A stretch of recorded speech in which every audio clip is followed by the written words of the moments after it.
ഗ്യാൻവാപി പള്ളിയിൽ ഹിന്ദു വിഭാഗത്തിന് ആരാധന നടത്താൻ അനുമതി. ഹൈന്ദവ വിഭാഗത്തിന്റെ ആവശ്യം വാരാണസി കോടതി അനുവദിച്ചിരിക്കുന്നു. ബി ബാലഗോപാലുണ്ട് വിവരങ്ങൾ നൽകാൻ. ബാലു, വലിയ വ്യവഹാരം ഹൈന്ദവ സംഘടനകൾ നടത്തുന്നുണ്ടായിരുന്നു. ഈ ASA റിപ്പോർട്ടൊക്കെ ഉദ്ധരിച്ച്, ശിലാലിഖിതങ്ങളൊക്കെ ഉദ്ധരിച്ചുള്ള വ്യവഹാരങ്ങൾ ഇപ്പോൾ കോടതി ഏത് സാഹചര്യത്തിലാണ് ഇപ്പോൾ അനുമതി നൽകിയിരിക്കുന്നത്?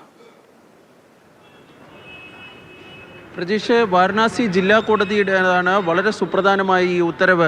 ഈ ഹിന്ദു വിഭാഗങ്ങൾ, അതായത് ശൈലേന്ദ്രകുമാർ പാഠക് വ്യാസ് എന്ന വ്യക്തിയും അദ്ദേഹത്തോടൊപ്പം മറ്റ് 4 പേരുമാണ് ഈ ഗ്യാൻവാപി പള്ളിയിൽ ഈ ആരാധന നടത്തുന്നതിന്, തങ്ങൾക്ക് പൂജ നടത്തുന്നതിന് അനുമതി നൽകണമെന്ന് ആവശ്യപ്പെട്ടുകൊണ്ട് വാരണാസി ജില്ലാ കോടതിയെ സമീപിച്ചിരുന്നത്. ഈ ആവശ്യം പരിഗണിച്ചുകൊണ്ടാണ് ഇപ്പോൾ വാരണാസി ജില്ലാ കോടതി ഈ ഹർജിക്കാർക്ക് ഈ പള്ളിയുടെ ദക്ഷിണ ഭാഗത്തുള്ള നിലവറയിൽ പൂജ നടത്തുന്നതിനുള്ള അനുമതി നൽകിയിരിക്കുന്നത്.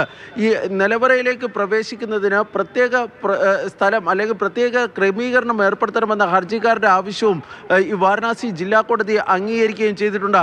1993 മുതൽ ഈ പ്രദേശത്ത് യാതൊരു തരത്തിലുള്ള പൂജകളും, അതായത് ഈ പറയുന്ന സോംനാഥ് വ്യാസ് എന്ന് പറയുന്ന നിലവറയിൽ യാതൊരു തരത്തിലുള്ള പൂജകളോ മറ്റോ നടന്നിരുന്നില്ല. ഇതിനെതിരെയാണ് ഇപ്പോൾ ഈ ഹിന്ദു വിഭാഗത്തിൽപ്പെട്ട ഹർജിക്കാർ വാരണാസി ജില്ലാ കോടതിയെ സമീപിക്കുകയും വാരണാസി ജില്ലാ കോടതി ഇവർക്ക് പൂജ നടത്തുന്നതിനുള്ള അനുമതി നൽകുകയും ചെയ്തിരിക്കുന്നത്.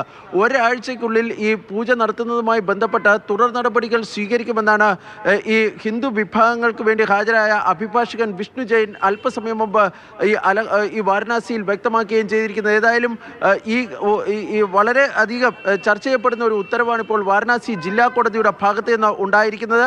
7 ദിവസങ്ങൾക്കുള്ളിൽ അല്ലെങ്കിൽ ഒരാഴ്ചയ്ക്കുള്ളിൽ തന്നെ ഈ പൂജയുമായി ബന്ധപ്പെട്ട തുടർ നടപടികൾ സ്വീകരിക്കുന്നതിന് ഈ ഹർജിക്കാർക്ക് അനുമതി നൽകിക്കൊണ്ടാണ് ഇപ്പോൾ ഈ ഉത്തരവ് പുറപ്പെടുവിക്കുകയും ചെയ്തിരിക്കുന്നത്. ഈ ഉത്തരവിൻ്റെ പൂർണ്ണ രൂപം നമുക്ക് ലഭ്യമായിട്ടില്ല.